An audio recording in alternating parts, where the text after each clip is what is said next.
ఇదే చంద్రబాబు నాయుడు గారు ఎలక్షన్కి ముందు ముసలామె కూడా నొక్కేస్తుంది బటను, జగన్ నొక్కడం గొప్ప ఏంటన్నారు. మరి ముసలామె నొక్కేస్తుందన్న బటన్ ఈరోజు మీరు నొక్కడానికి ఎందుకు అంత ఇబ్బంది పడుతున్నారు? బటన్ నొక్కడం అనేది ఎంత కష్టం ఇప్పుడు అర్థమైందా చంద్రబాబు నాయుడు గారు? 3,33,000 కోట్లు అప్పు చేసిన జగన్మోహన్ రెడ్డి గారు ఈరోజు 5 సంవత్సరాలు జగన్ ఏం చేశాడంటే 2,70,000 కోట్ల రూపాయలు నేరుగా డీబీటీ ద్వారాగా పథకాల రూపంలో వేసాడని చెప్తాం. 3,33,000 కోట్లు అప్పు చేశాడు. జగన్ ఏం చేశాడు అని అంటే ఈరోజు ఉద్దానం గురించి కానీ, పోర్ట్స్ గురించి కానీ, మెడికల్ కాలేజీల గురించి 17 మెడికల్ కాలేజీల గురించి కానీ, ఇంజనీరింగ్ కాలేజ్ గురించి కానీ, లేకపోతే నాడు నేడు స్కూల్స్ గురించి కానీ, నాడు నేడు హాస్పిటల్స్ గురించి కానీ ధైర్యంగా చెప్పుకోగలం.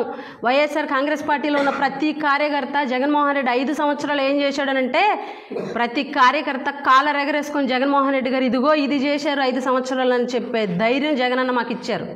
ఈరోజు 8 నెలల్లో మీరేం చేశారంటే ఈరోజు తలదించుకొని వెళ్ళిపోయేటువంటి పరిస్థితి మీ కార్యకర్తలకు వచ్చిందనంటే మీరు సిగ్గుపడాలని చెప్పి సందర్భంగా తెలియజేస్తున్నాం. మరి ఆయన అప్పు చేస్తే మీరు సంపద సృష్టిస్తామని చెబితే మీరు సృష్టించాల్సింది సంపద కదా, మరి మీరెందుకు అప్పు ఈరోజు 1,20,000 కోట్లు 8 నెలల్లో తీసుకున్నారని మేము ప్రశ్నిస్తున్నాం.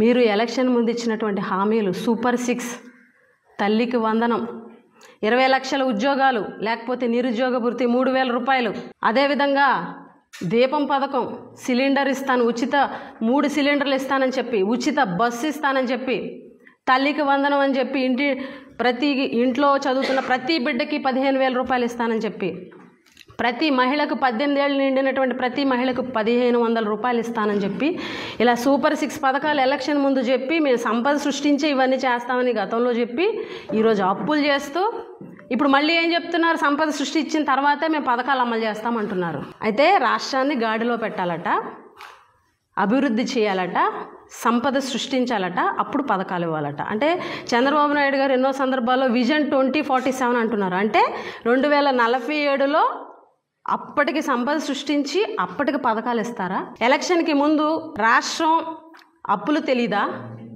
లేకపోతే రాష్ట్ర బడ్జెట్ పరిస్థితులు తెలీదా? మరి ఆ రోజు రాష్ట్ర పరిస్థితులు ఎలా ఉన్నా సరే రేపు గెలిచిన తర్వాత ప్రతి పథకాన్ని అమలు చేసే బాధ్యత నేను తీసుకుంటాను, నేను గ్యారంటీ, మీ బాబు షూరిటీ ఇస్తున్నాడని చెప్పి చంద్రబాబు నాయుడు గారు చెప్పలేదా? అలాగే లోకేష్ గారు ఒక ఇంటర్వ్యూలో ఖచ్చితంగా రాష్ట్ర ఆర్థిక పరిస్థితి ఇప్పుడు ఎలాగుందో మనం కూలంకుషంగా చర్చించుకున్నాము. ఇప్పుడు మేము ఏదైతే హామీలు ఇచ్చామో ఆ హామీలు నెరవేర్చే విధంగా ఏం చేయాలో కూడా మేము ఆలోచించుకున్నాము.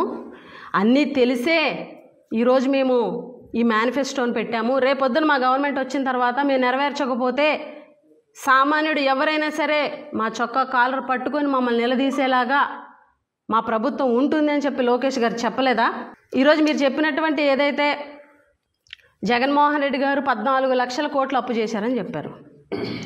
ఎలక్షన్కి ముందేమో 14 లక్షల కోట్లు అన్నారు, తర్వాత ఏమో 13 లక్షల కోట్లు అన్నారు మీ మేనిఫెస్టోలో, తర్వాత ఏమో 12 లక్షల కోట్లు అన్నారు, గెలిచిన తర్వాత మీటింగ్ పెట్టినప్పుడు 12 లక్షల కోట్లు అన్నారు, మళ్ళీనేమో 10 లక్షల కోట్లు అంటున్నారు. చూస్తే మీరు బడ్జెట్లో మీరు ప్రవేశపెట్టినటువంటి పేపర్స్లో జగన్మోహన్ రెడ్డి గారు దిగిపోయే టైంకి రాష్ట్రానికి ఉన్నటువంటి అప్పులు 6,46,531 కోట్ల రూపాయలు. జగన్మోహన్ రెడ్డి గారు దిగే టైంకి మార్చి 31, 2024కి ఆంధ్ర రాష్ట్ర అప్పులన్నీ 6,46,531 కోట్లు. ఇందులో మళ్ళీ ట్విస్ట్ ఏంటంటే అది ఓన్లీ జగన్మోహన్ రెడ్డి గారి ప్రభుత్వంలో చేసినటువంటి అప్పులు కాదు. 2019 మార్చి 31 అంటే చంద్రబాబు నాయుడు గారు దిగిపోయే టైంకి రాష్ట్ర అప్పు 3,13,018 కోట్లు. ఎంత? 3,13,018 కోట్లు. 6,46,531 కోట్లలో నుంచి 3,13,018 కోట్లు తీసేస్తే ఎంత?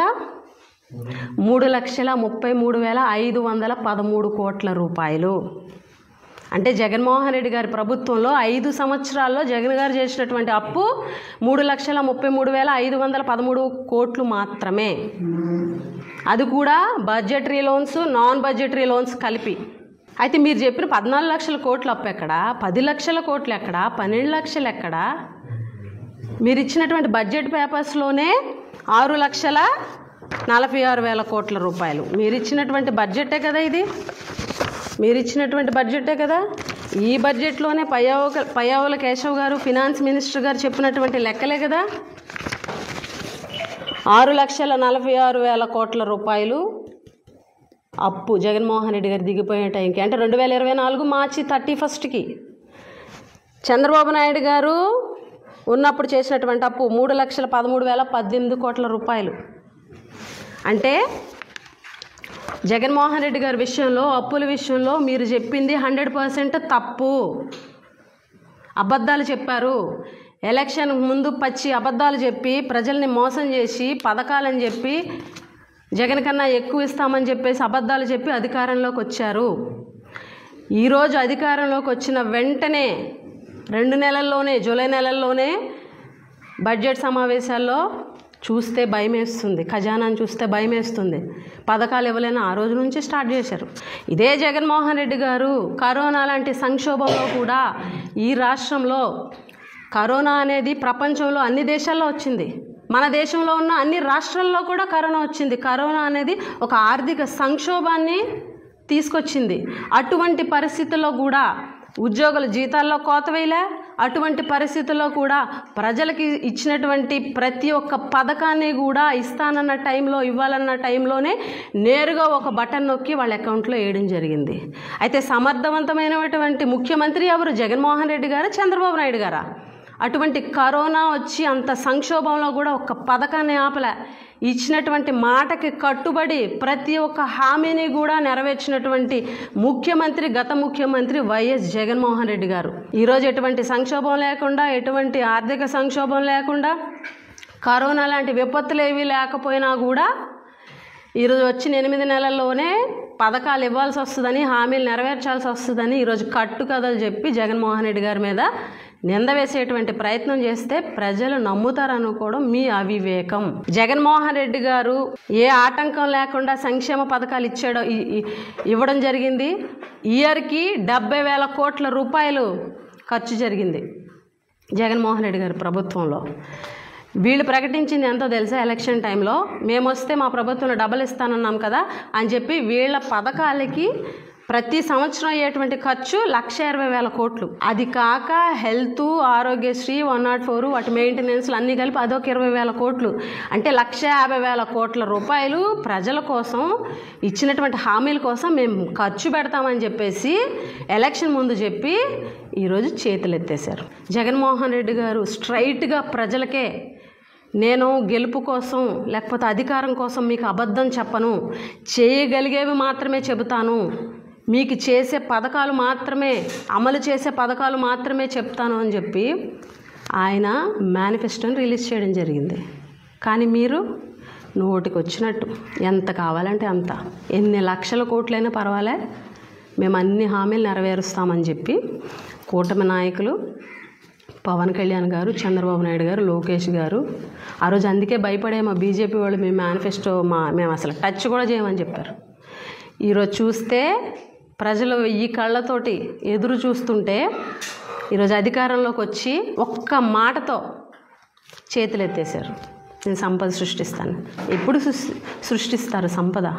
ఎప్పుడు ప్రజల హామీలు నెరవేరుస్తారు? మరి ఇన్ని పచ్చి అబద్ధాలా? ఇంత దారుణమా? 20 లక్షల ఉద్యోగాలు ఏమైనాయి?